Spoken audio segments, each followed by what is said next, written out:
This channel does not promote any violent, harmful, or illegal activities. All content provided by this channel is meant for an educational purpose only.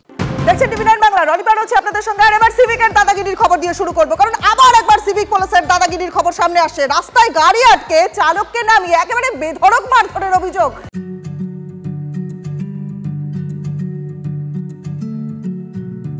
48 वर्षों की शैक्षणिक उत्कृष्टता के साथ 23 से भी ज्यादा प्रमुख बीटेक प्रोग्राम्स और 600 से अधिक अंतर्राष्ट्रीय छात्रों के साथ विज्ञान डीम्ड टू बी यूनिवर्सिटी देश की बेहतरीन यूनिवर्सिटी में से एक है।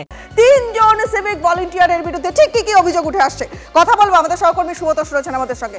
সুব্রতোষ, দেখো 3 জন সিভিক ভলান্টিয়ার তারা দায়িত্ব ছিলেন নাকা চেকিং পয়েন্ট, সেটা হচ্ছে রশিদাবাদ হরিশ্চন্দ্রপুর থানা এলাকার রশিদাবাদের কাছে, যেখানে বিহার বাংলার বর্ডার রয়েছে, বিহারের বর্ডার রয়েছে তার কাছেই।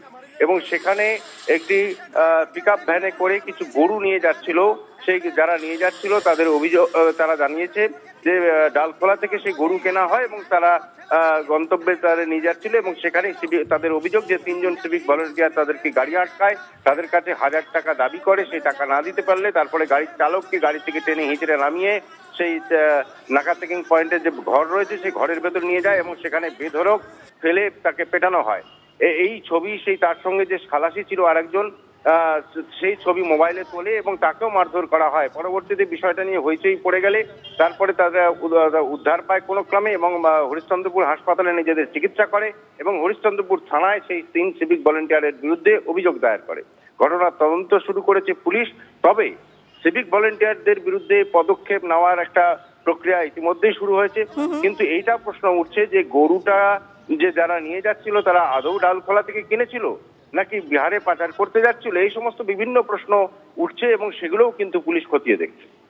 বেশ বেশ সুব্রতোষ, তুমি আমাদের সঙ্গে থাকো। আপনাদের আরো একবার জানিয়ে দিই, দেখুন সিভিকের দাদাগিরির ছবি আরো একবার সামনে আসছে। রাস্তায় গাড়ি আটকে চালককে নামিয়ে বেধড়ক মারধরের অভিযোগ 3 জন সিভিক ভলান্টিয়ারের বিরুদ্ধে। মালদার হরিশ্চন্দ্রপুর সেখানকার ভেলাবাড়ির ঘটনা এটা। সোশ্যাল মিডিয়ায় সেই ভিডিও ভাইরাল হয়েছে, যদিও তার সত্যতা যাচাই করেনি টিভি9 বাংলা। আমাদেরকে বলে 1000 টাকা করে দাও, আমরা বলছি যে 1000 টাকা না দাদা, কিছু কম করেন, 500 টাকা নেন। বলছি যে কেন 500 টাকা নিব, গাড়ি ভরে ভরে গরু নিয়ে যাচ্ছ আর 500 টাকা নিব, 1000 টাকা লাগবেই। বলছি আমি দিব না 1000 টাকা। ও বলছে যে দিবি না, চলো অফিসে চলো। অফিসে নিয়ে যে আমাদেরকে 3 জন, ওরা 3 জন ছিল, আমাদেরকে মারধর অনেক করেছে। গাড়ি থেকে টেনে হিঁচড়ে মারধর করেছে আপনাকে? গাড়ি থেকে টেনে হিঁচড়ে নিজের অফিসে নিয়ে নিজের অফিসে নাগায় ক্যাম্পে নাগায় মেরেছে। কতজন সিভিক ছিল? 3 জন ছিল। তো এইভাবে কি বরাবর তার হাতটা তুলে? হ্যাঁ, বরাবর সব হপ্তায় সব দিনে এইরকম ওদেরই আছে। মানে টাকা না দিলে মারধর? আর টাকা না দিলে মারবে। মারে পুরা ভাবে মেরেছিল ওকে, এর একটু দোষ নাই, সব সিভিকের দোষ আছে। ওরা কি টাকা দাবি করছে? হ্যাঁ, টাকা দাবি করবে। সব গাড়ির কাছে দাবি করছে? হ্যাঁ, সব গাড়ি। কত করে দাবি করছে? দারুও পার করে ওরা, এই সিভিকরা? হ্যাঁ, সিভিকরাই। মানে টাকা দিলেই সব পার হয়ে যাবে? হ্যাঁ। দেখুন সিভিকের দাদাগিরি কিন্তু এই প্রথমবার নয়, এর আগেও বিভিন্ন সময় বিভিন্ন ক্ষেত্রে সিভিক পুলিশের দাদাগিরি কিন্তু সামনে চলে এসেছে। আমাদের সঙ্গে এই মুহূর্তে রয়েছেন প্রাক্তন ডেপুটি কমিশনার সত্যজিৎ বন্দ্যোপাধ্যায়। সত্যজিৎ বাবু, আরো একবার সিভিকের দাদাগিরির ছবি, সেই ভিডিও ভাইরাল হয়েছে, কি বলবেন? অ্যাকচুয়ালি আপনাদের চ্যানেলের মাধ্যমে যখন দেখলাম এবং গোটা বাংলার লোক দেখছে, এটা খুব নিন্দাজনক ঘটনা। এইভাবে করা উচিত হয়নি, করার ঠিকই হয়নি না, আইন বহির্ভূত কাজ। এইরকম ভাবে মারধর করা এবং সাধারণভাবে তাদের এগুলো এখতিয়ার বহির্ভূত, এগুলো তাদের কোনো করার ক্ষমতাই নেই। কিন্তু ঘটনা হচ্ছে, দেখা যাচ্ছে যে এরা প্রত্যেকেই করেই যাচ্ছে, বারবার করেই যাচ্ছে। এই যে মারধরের দৃশ্য দেখাচ্ছেন এবং তারা মার খেয়েছে, তারাও বলছে স্পেসিফিক কমপ্লেন করতে হবে। ওই সিভিক ভলান্টিয়ার যে 2 জন কি 3 জন ছিল যারা করেছিল, তাদের এগেনস্টে কমপ্লেন করতে হবে। সেই কমপ্লেন করে in accordings with the section of law তাদেরকে কেস লিখে অ্যারেস্ট করার দরকার আছে। ইমিডিয়েটলি ডিসিপ্লিনারি অ্যাকশন নিতে হবে। ডিসিপ্লিনারি অ্যাকশন অর্থাৎ মানে প্রসিডিং ড্রন আপ করতে হবে, যাতে সাধারণ লোককে বুঝতে পারে যে না, পুলিশ থেকে এদের এগেনস্টে অ্যাকশন হচ্ছে এবং অ্যাকশন হতে গেলে যেন বুঝতে পারে সবকিছু হচ্ছে, তাদের এগেনস্টে ব্যবস্থা নেওয়া হচ্ছে। এবং খুব স্পিডি চার্জশিট দিতে হবে। স্পিডি চার্জশিট না দিলে এটা এদেরকে আটকানো যাবে না। এবং এটাকে যে ওয়াইড স্প্রেড পাবলিসিটি হচ্ছে আপনাদের মাধ্যমে নানাভাবে, এটা খুব হচ্ছে, কিন্তু সিনিয়র অফিসাররাও এটা দেখবেন যে এরকম যেন আপনার না হয়, এবং যারা সিভিক ভলেন্টিয়ার এগুলো করেছে তাদের প্রত্যেকের এগেইনস্টে ডিপার্টমেন্টাল অ্যাকশন। এবং একেবারে অনেক ধন্যবাদ আপনাকে। কথা বলছিলাম সত্যজিৎ বন্দ্যোপাধ্যায়ের সঙ্গে। এই মুহূর্তে আমরা যোগাযোগ করেছি বিজেপি নেতা সজল ঘোষের সঙ্গে। সজল বাবু, একেবারে সিভিকের দাদাগিরির ছবি আরো একবার সামনে আসছে, বারবার সামনে এসছে, আর এবারে হরিশ্চন্দ্রপুরের ছবি সামনে আসছে। একটা ভিডিও ভাইরাল হয়েছে, TV9 বাংলা তার সত্যতা যাচাই করেনি ঠিকই, কিন্তু সেই ভিডিওটা দেখা যাচ্ছে। সেখানে পরিষ্কার দেখা যাচ্ছে যে সিভিক পুলিশ তারা 3 জন মানুষকে আটকে রেখে তাদের তোলাবাজি, তাদের অত্যাচারের ছবি। কি বলবেন? বলার কি আছে, দিদিমণি তো এদের রেখেছেই এই জন্য, দিদিমণি এদেরকে রেখেছেই এই জন্য।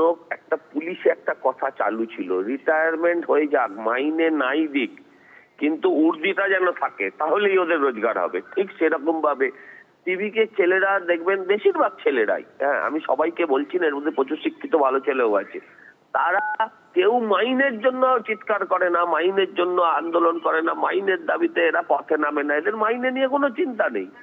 কারণ ওরা জানে এই ঠেলা রিক্সা ছোট হাতি থামিয়ে এদের যা চালানোর সেটা চালিয়ে নিতে হবে, এবং সেটা ওরা চালাচ্ছে।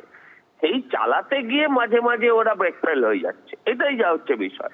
দেখুন, ভ্যানে করে গরু নিয়ে যাওয়াটাও সম্ভবত বেআইনি এই গাড়ি করে, এবং তারপরে এটা তাদেরকে ধরুন এই যে রাস্তায় ধরে মারধর, এটা তো ভাবাই যায় না। আমি দেখি রাস্তায় মাঝে মাঝে একদম মানে ওরা নিজেদেরকে সিভিক ভলেন্টিয়াররা একসাথে 2-3টে যদি থাকে তাহলে নিজেদেরকে তো এনএসজি কমান্ডো মনে করে।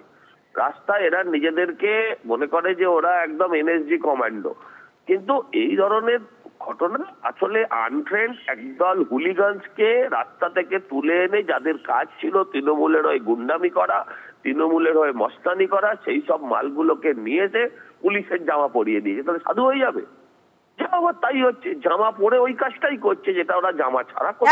একেবারেই বুঝতে পারছি। অনেক অনেক ধন্যবাদ আপনাকে। বিজেপি নেতা সজল ঘোষ এই মুহূর্তে ছিলেন আমাদের সঙ্গে। দেখুন, সিভিকের এই দাদাগিরি সেই ছবি কিন্তু প্রথম নয়, এর আগেও বিভিন্ন সময়ে সিভিকের অত্যাচারের ছবি দেখা গিয়েছে। কলকাতার ন্যাশনাল মেডিকেল কলেজ, সেখানে লাঠি হাতে রোগীর পরিবারের উপরে চড়াও হতে দেখা গিয়েছে সিভিক ভলেন্টিয়ারকে।